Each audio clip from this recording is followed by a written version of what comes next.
大家好，今天咱们做圆溜溜的麻球。外面早餐店要3块钱一个，其实掌握几个小技巧，在家做的也很简单。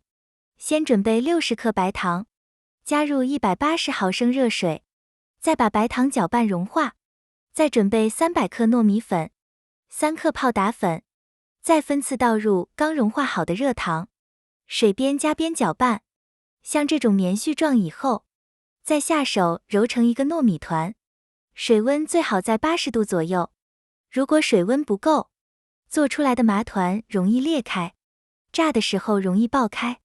再来准备1碗清水和1碗白芝麻，揉好的糯米团分成大小均匀的剂子，再把每个剂子用手团成圆球，先在清水里滚一圈，再放到芝麻里面滚一圈，让表面均匀地裹上一层芝麻，用手轻轻团几下，这样芝麻粘得更牢固一些。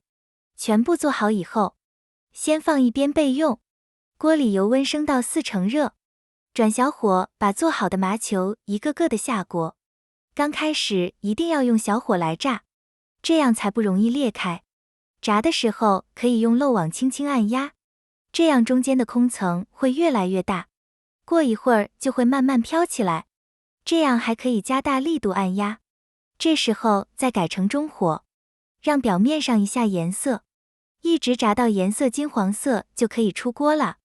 这就是麻球简单的家常做法，学会不用出去买了，在家做的干净又卫生，成本也便宜。